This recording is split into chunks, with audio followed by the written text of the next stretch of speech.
바이블 아카데미 수강생 여러분들 안녕하십니까? 이제 입춘이 지났죠. 그래서 그런지 낮 기온이 이제 좀 많이 따뜻해진 것 같습니다.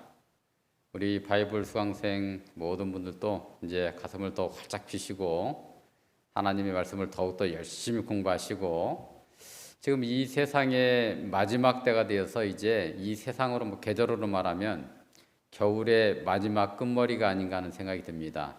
이제 주님의 재림이 멀지 않은 우리는 영적인 봄을 이제 앞에 두고 있는 그런 사람들입니다. 그래서 부지런히 이 바이블 아카데미를 통해서 하나님의 말씀을 잘 연구하셔서 천국을 준비하는 우리 모든 수강생들이 되시기를 간절히 바랍니다. 오늘은 기본교리 28, 15과 침례에 대해서 공부해 보도록 하겠습니다. 이 침례는 우리가 세상 가운데에서 하나님의 백성으로 걸어 들어가는 그 문선을 통과하는 그런 역할이 바로 침례라고 하는 것입니다. 기본 신조 제가 읽어드리겠습니다.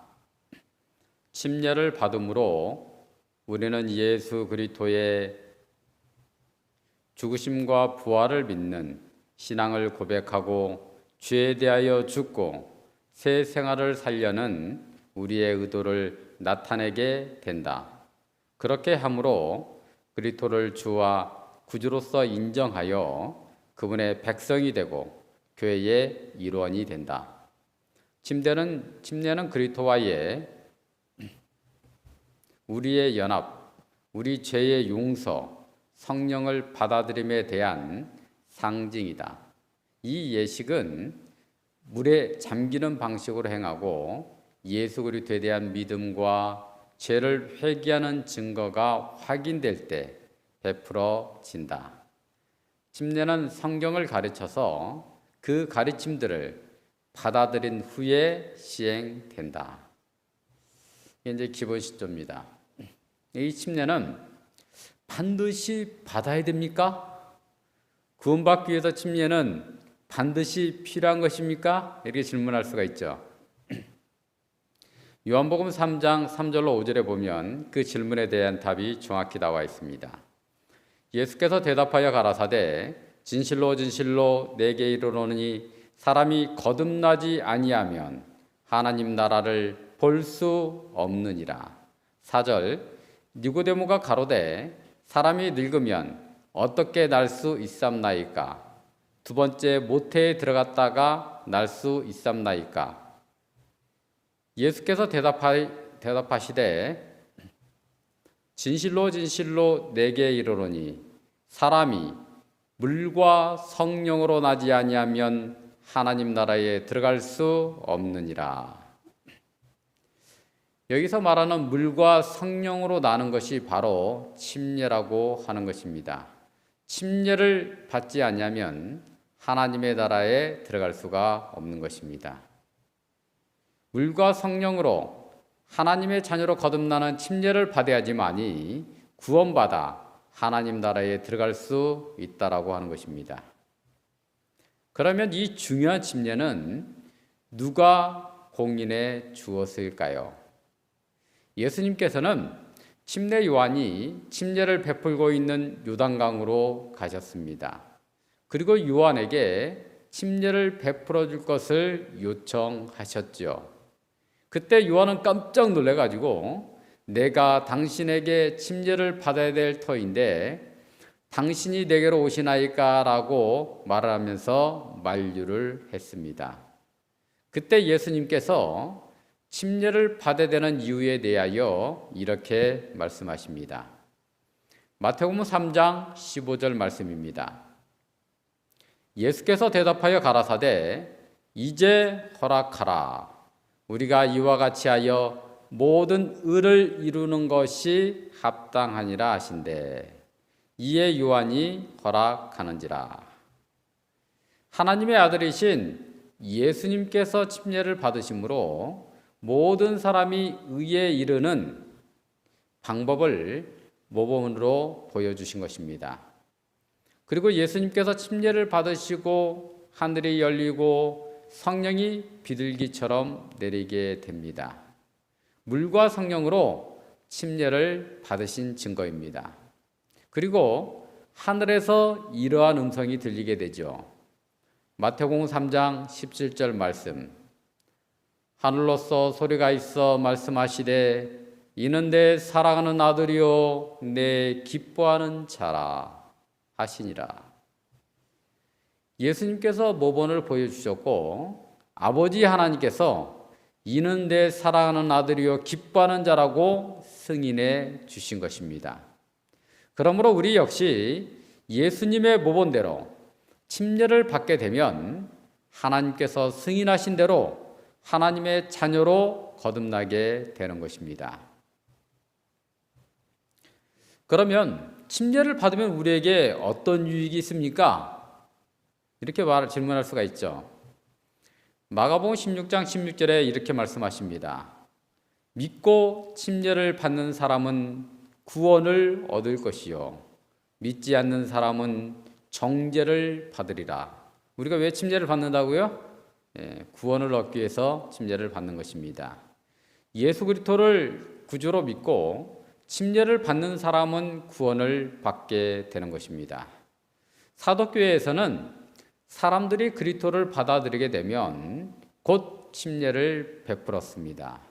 그것은 새 신자의 믿음에 대한 확인이었습니다. 그러니까 그 새 신자가 예수 그리스도를 믿는 믿음이 확인만 되면 어느 장소에서나 어디에서나 즉시로 침례를 베푼 모습을 여러 군데서 찾아볼 수가 있습니다.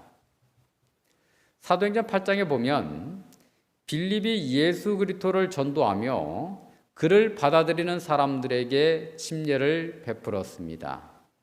그리고 이디오피아 내시 역시 빌립의 전도에 의해서 예수를 그리스도로 믿고 즉시로 침례를 받는 것을 볼 수가 있습니다. 그리고 베드로는요, 침례와 구원의 관계를 예시하기 위하여 홍수 시 겪은 노아의 경험을 사용하고 있습니다. 단 8사람만 믿고 방주에 들어갔고 그들은 물로 말미암아 구원을 얻었다라고 말씀하고 있습니다. 베드로전서 3장 21절에 있는 말씀입니다. 물은 예수 그리스도의 부활하심으로 말미암아 이제 너희를 구원하는 표니 곧 침례라. 육체에 더러운 것을 제거하여 버림이 아니요 오직 선한 양심이 하나님을 향하여 찾아가는 것이라. 베드로는 노아와 그의 가족들이 물로 말미암아 구원을 받았듯이 우리는 침례로 말미암아 구원을 받는다라고 설명하고 있는 것입니다. 침례가 구원의 표가 된다라고 말씀하고 있습니다. 물론 홍수의 물이 아니라 하나님이 그들을 구원하신 것이죠. 신자에게서 죄를 제거하는 것은 침례시 받은 그 물이 아니라 그리스도의 보혈인 것입니다. 그러나 침례는 방주에 들어가는 데 있어서 노아의 순종처럼 선한 양심이 하나님을 향하여 찾아가는 것입니다. 하나님의 말씀을 통해서 예수 그리스도의 구속함을 믿고 우리의 선한 양심이 하나님의 그 구속의 사랑을 찾아가는 것이죠. 사람이 하나님의 능력으로 말미암아 찾아갈 때에 예수 그리스도의 부활하심으로 말미암아 준비된 구원이 효력이 발생하게 되는 것입니다. 예수 그리스도는 모든 인류에 있는 사람들의 죄를 대속해 주기 위해서 십자가에 못 박혀 돌아가셨기 때문에 모든 사람들의 죄를 대속해 줬지만 우리의 선한 양심이 그 예수 그리스도의 대속의 십자가를 믿고 우리가 그 믿음을 가지고 침례를 받게 될 때에 하나님께서 우리에게 준비해 주신 구원이 효력을 발생하는 것입니다. 그러나 이 침례는 구원과 매우 필수 불가결하게 연결되어 있긴 하지만 구원을 보증하지는 않는 것입니다. 바울은 이스라엘의 출애굽 경험을 침례에 한 상징적 표상으로 간주했습니다. 이스라엘이 홍해 바다에서 집단 침례를 받은 것으로 간주한 것입니다. 이게 이스라엘이 이 출애굽한 다음에 홍해를 건넜잖아요. 홍해를 어떻게 건넜습니까? 물이 쫙 갈라져 가지고 위에 벽처럼 서 있고 이스라엘이 그 가운데 이렇게 지나간 것입니다. 위에는 뭐가 있었어요? 구름 기둥이 있었습니까? 이 이스라엘 백성들이 모든 그 이 물 터널을 통과한 거죠. 그러니까 이스라엘 전체 백성들이 이 침례를 받은 것입니다. 고린도전서 10장 1절로 5절에 그 내용이 기록이 되어 있습니다. 형제들아 너희가 알지 못하기를 내가 원치 아니하노니 우리 조상들이 다 구름 아래 있고 바다 가운데로 지나며 모세에게 속하여 다 구름과 바다에서 침례를 받고 이스라엘 백성들이 이제 홍해 바다를 건너는 것을 이제 침례를 받았다 이렇게 말씀하고 있는 거예요. 다 같은 신령한 음료를 마셨으니 이제 이 신령한 음료는 이제 광야에 있을 때 반석에서 나오는 음료를 마셨다는 것입니다. 그래서 이스라엘 백성들이 출애굽하여 홍해 바다에서 집단 침례를 받은 것입니다. 구름과 양편의 물로 말미암아 물속에 잠김으로 상징적으로 침례를 받은 것입니다. 이러한 경험에도 불구하고 저희 다수를 하나님이 기뻐하지 아니하셨습니다. 그래서 구원의 완성이라고 할 수 있는 약속의 땅 가나안에 다 들어간 게 아니잖아요. 그렇죠? 그래서 그와 같이 오늘날에도 침례가 자동적으로 구원을 보증하는 것은 아니라고 하는 것입니다. 침례는 하나님의 자녀로 거듭나는 것을 말해주듯이 아이가 막 세상에 태어난 것과 같은 것입니다. 침례를 통해서 하나님의 자녀로 태어난 그 갓난 아이가 말씀과 기도와 성령의 인도하심으로 성장해야지만이 천국에 들어가게 되는 것입니다. 침례는 그래서 구원의 완성이 아니라 구원의 시작이라고 말할 수가 있는 것입니다. 그런데 우리가 성경을 읽다 보면 침례라고 말하지 않고 세례라고 말을 하는데 세례라고 어떤 것이 맞는 것일까요? 에베소서 4장 5절에 보면 주도하나요. 우리가 믿는 주님이 몇 분이세요? 예수 그리스도 한 분이시잖아요. 믿음도 하나요. 그 예수 그리스도의 대속의 십자가를 믿음으로써 우리가 구원받는 그 믿음이 하나라고 하는 것입니다. 침례도 하나요. 예수님께서 우리에게 모본으로 보여주신 침례의 방법은 물에 잠기는 방법 하나밖에 없습니다. 그리고 침례를 받고 난 주님을 아버지 하나님께서 이는 내 사랑하는 아들이요 내 기뻐하는 자라고 공인해 주신 것입니다. 그리고 성경에서 말하는 침례의 방법은 모두 다 물에 잠기는 침례를 말하고 있음을 확인할 수가 있습니다. 이 침례를 베풀다라고 하는 단어의 의미를 보게 되면 baptize라고 하는 영어 단어는 헬라 동사 밥티조에서 왔습니다. 근데 이 밥티조라고 하는 의미가 무슨 의미인가 하면 물에 잠금을 의미하는 것입니다. 세례, 물을 뿌리거나 이런 게 아니라는 거예요.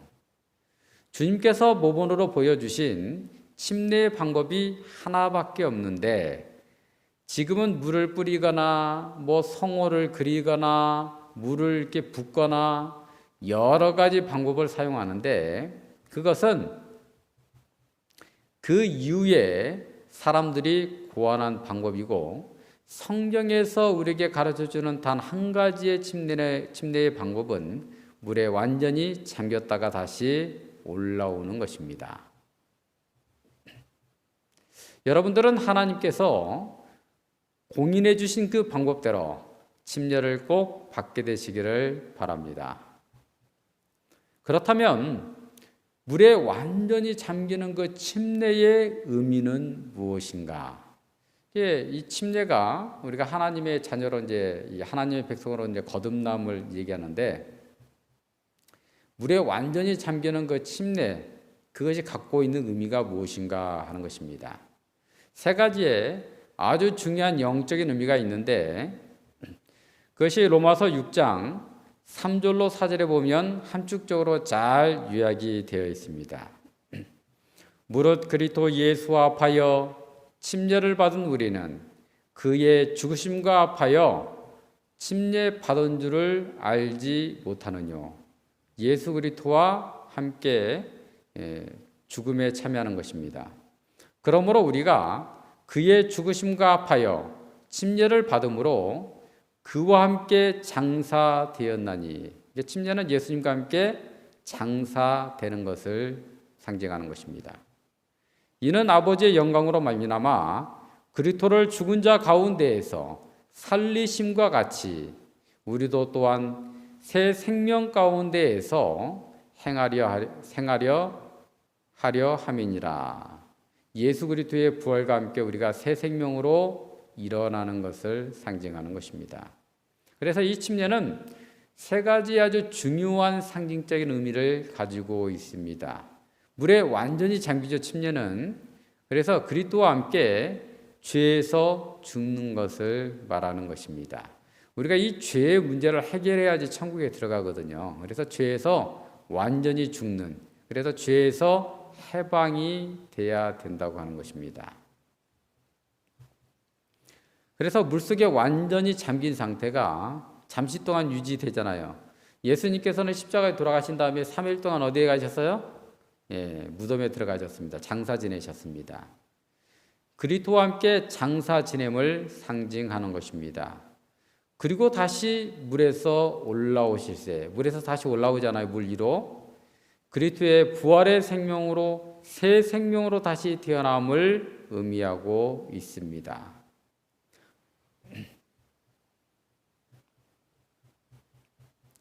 호와드는 이렇게 주석을 했어요.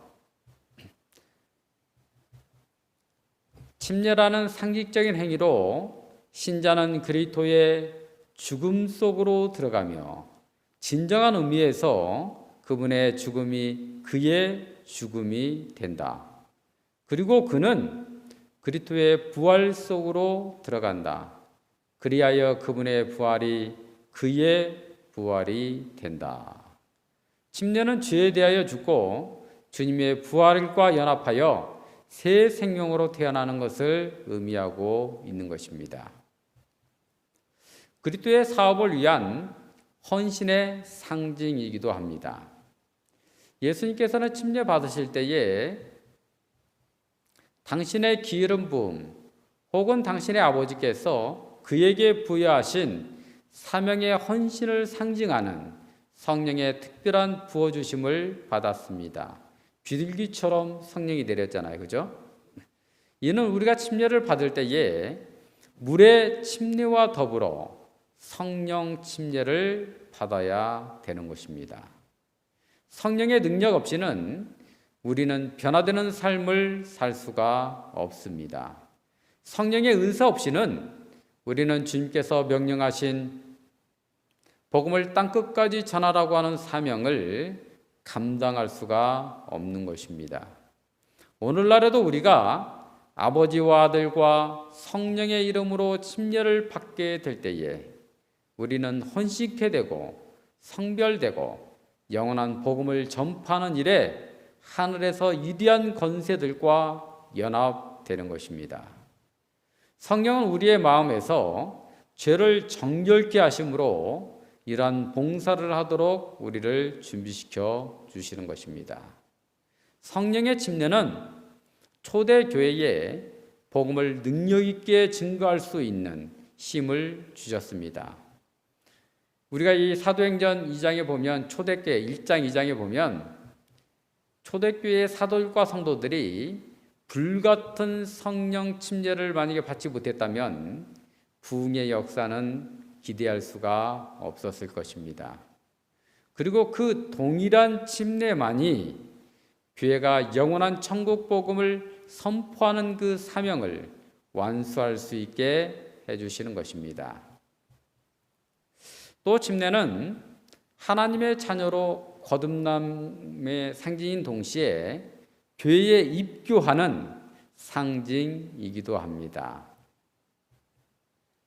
이 침례를 통해서 하나님의 영적 왕국에 주님의 몸된 교회의 일원이 되는 것입니다. 여러분, 주님께서 이 교회를 세우신 목적이 뭐예요? 이 구원받은 하나님의 백성들을 통해서 전에도 이제 우리가 공부한 바와 같이 주의 복음을 땅 끝까지 전파함으로 이 땅에 있는 모든 사람들이 복음을 듣고 구원받을 수 있는 기회를 동등하게 제공해 주는 것입니다. 그래서 우리가 이 교회에 입교한다고 하는 것은 하나님의 사명자들로 세우심을 받는 것입니다. 그럼 여러분, 어떤 사람이 침례받을 자격이 있는 것입니까? 얼굴이 잘생겨야 됩니까? 건강해야 됩니까? 아니면 학식이 높아야 됩니까? 성경에서는 과연 받을 수 있는 자격을 뭐라고 말씀하고 있을까요? 첫 번째로 예수를 그리스도로 믿는 믿음이 필요한 것입니다. 예수 그리스도의 십자가의 속죄를 통하여 죄로부터 구원받는 것을 믿는 것입니다. 또한 예수 그리스도의 재림을 통하여 이 죄악된 세상에서 구원받아 하나님 나라에 들어감을 믿는 것입니다. 이 모든 것을 증거하고 있는 책이 뭐예요?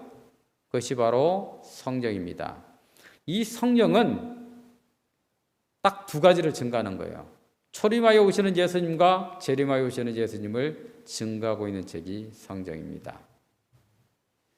그래서 이 성경을 통해서 우리는 예수 그리스도를 깨닫게 되고 이 성경을 통해서 우리는 예수 그리스도를 믿는 믿음을 갖게 되는 것입니다. 로마서 10장 17절에 그래서 이렇게 말씀하십니다. 그러므로 믿음은 들음에서 나며 들음은 그리스도의 말씀으로 말미암았느니라. 성경은 예수를 증거하고 있고 성경을 통해서만이 바른 믿음을 가질 수가 있는 것입니다. 두 번째로 회개를 경험해야 되는 것입니다. 사도행전 2장 38절에서 베드로가 이렇게 증거합니다. 베드로가 가로되 너희가 회개하여 각각 예수 그리스도의 이름으로 침례를 받고 죄 사함을 얻으라. 그래야면 성령을 선물로 받으리니. 이 앞에 보면 뭐예요? 침례를 받기 전에 회개가 뒤따라야 된다는, 앞서 와야 된다고 하는 것입니다. 백성들은 그들의 잃어버린 상태를 인식하고, 뭐 때문에 잃어버렸어요? 죄 때문에, 그죠? 그들의 죄악됨을 고백하고 자신을 그리스도께 굴복시키고 그들의 죄를 회개하고 그리스도의 속죄를 받아들이고 그리스도와 새 생활에 자신들을 헌신하는 것입니다. 이 침례는 죄에 대해서 죽어야 되잖아요. 그러므로 회개는 침례를 받기 위한 선행 조건이 되어야 되는 것입니다. 회개가 없이 침례를 받았다. 무효입니다. 무효. 아무런 의미가 없는 거예요. 그 다음에 이제 믿음이 있어야 되고 침례를 받기 위한 조건이 회개가 있어야 되고 세 번째로는 회개의 열매들이 있어야 되는 것입니다. 침례를 받기 위해서는 회개에 합당한 열매들을 맺어야 되는 것입니다. 예수 그리스도를 닮은 열매를 맺어가야 되는 것입니다. 주님께서 아버지의 말씀에 순종했듯이 주님의 계명에 순종해야 되는 것입니다. 그러면 이 주님의 계명이 무엇인가? 우리 주님께서 말하신 주님의 계명, 요한복음 15장 12절에 있는 말씀입니다. 내 계명은 곧 내가 너희를 사랑한 것 같이 너희도 서로 사랑하라는 이것이니라. 이 침례는 구원의 완성이 아니라 시작이라고 말씀드렸습니다.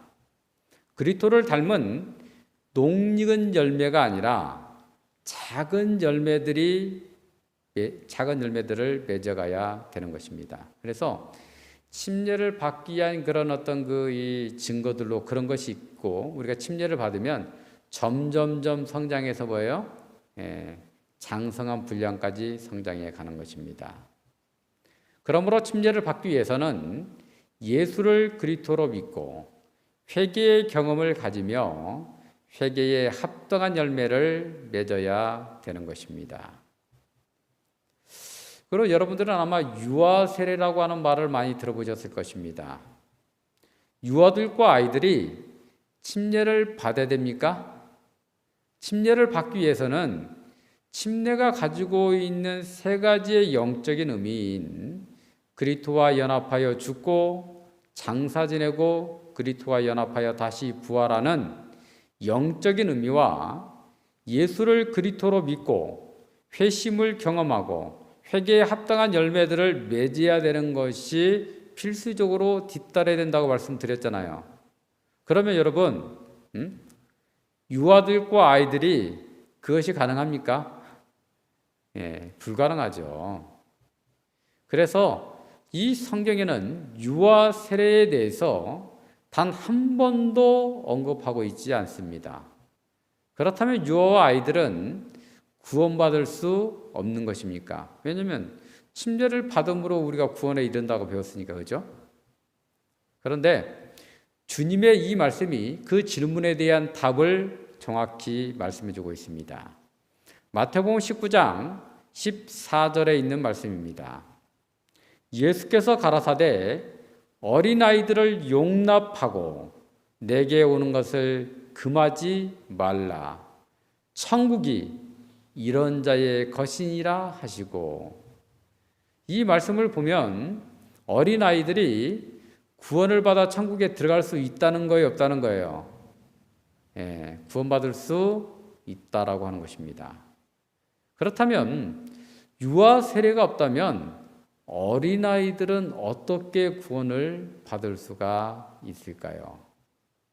침례식 대신에 어린이 봉헌식이 있는 것입니다. 어린이 봉헌식은 아이들이 나 봉헌식에 참여할래가 아니잖아요. 부모의 믿음으로 부모가 딱 가서 목회자 앞에 가서 봉헌을 하는 것입니다.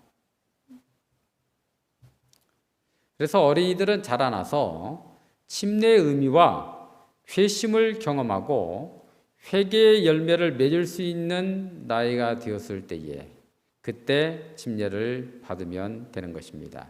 그럼 이게 몇 살인가 하는 거죠. 사람 개인의 차이가 있기 때문에 그래도 이런 어떤 영적인 의미들을 가지고 내가 죄인이로구나. 그래서 깊은 회심의 경험을 가지고 난 후에 침례를 받아야 된다라고 하는 것입니다. 우리가 침례를 받았다라고 하는 것은 우리가 하나님의 자녀로 거듭나고 예수 그리스도와 영적으로 연합되어 그리스도를 닮은 품성의 열매를 맺어가고 하나님의 은혜의 왕국을 넓혀가는 하나님의 사명자들이 되는 것입니다. 우리의 인생관이 하나님의 사랑관으로 뒤바뀌는 새로운 삶을 사는 것입니다. 그래서 갈라디아서 2장 20절에는 이렇게 말하고 있습니다. 이 경험은요, 침례를 받은 사람들의 경험이에요. 내가 그리스도와 함께 십자가에 못 박혔나니 그런즉 이제는 내가 산 것이 아니요 오직 내 안에 그리스도께서 사신 것이라. 이제 내가 육체 가운데 사는 것은 나를 사랑하사 나를 위하여 자기 몸을 버리신 하나님의 아들을 믿는 믿음 안에서 사는 것이라. 사도 바울은요, 예수를 믿음으로 거듭난 사람들은 예수와 함께 십자가에 자기가 못 박혀 죽고 이제 그 안에서 예수 그리스도께서 사는 것이라고 고백하고 있는 것입니다. 이제 우리가 육체 가운데 살지만 그것은 곧 예수께서 내 몸 안에 계셔서 예수의 생명으로 예수의 뜻대로 살게 주신다고 하는 것입니다. 이렇게 사는 것을 거듭난 삶이라고 하고 믿음으로 사는 것이라고 하는 것입니다. 이러한 사람들이 예수님이 재림하실 때에 그의 영원한 나라에 들어가서 예수님과 함께 영원한 생명으로 사랑과 행복과 기쁨을 누리면서 살게 되는 것입니다. 모든 우리 바이블 아카데미 수강생 여러분들께서 침례를 받으심으로 자기 안에 예수가 사는 놀라운 삶을 경험하시고 천국에까지 들어가게 되시기를 주님의 이름으로 축원하고 강의를 마치도록 하겠습니다. 잠깐 기도하겠습니다. 아버지 하나님, 오늘 이 시간에 저희들 침례에 대해서 배웠습니다. 우리 바이블 아카데미 모든 수강생들이 하나님의 말씀을 부지런히 연구하고 이 바이블 아카데미를 열심히 수강함으로 말미암아 예수 그리스도의 대속을 믿고 또 본인들이 죄인이라는 사실을 깨닫고 깊이 회심을 경험하고 성령의 열매들을 맺어감으로 회개에 합당한 열매들을 맺어감으로 정말 침례를 받고 하나님의 자녀로 거듭나는 아름다운 역사를 허락하여 주시옵소서. 그래서 우리가 정말 인간의 자녀로 태어나서 이 땅에서 고통스럽고 경쟁하며 살아가는 그런 삶에서 이제는 하나님의 자녀로 거듭나서 서로 사랑을 나누고 사랑을 베풀어주는 능력 있는 하나님의 자녀다운 삶을 살아갈 수 있도록 역사하여 주시옵소서. 그리고 이 바이블 아카데미를 수강하는 많은 사람들을 통해서 이 아름다운 하나님의 영원한 복음이 땅끝까지 전해지는 아름다운 역사를 우리 하나님 허락하여 주시옵소서. 감사드리며 우리 구주 예수님의 이름으로 기도드리옵나이다. 아멘.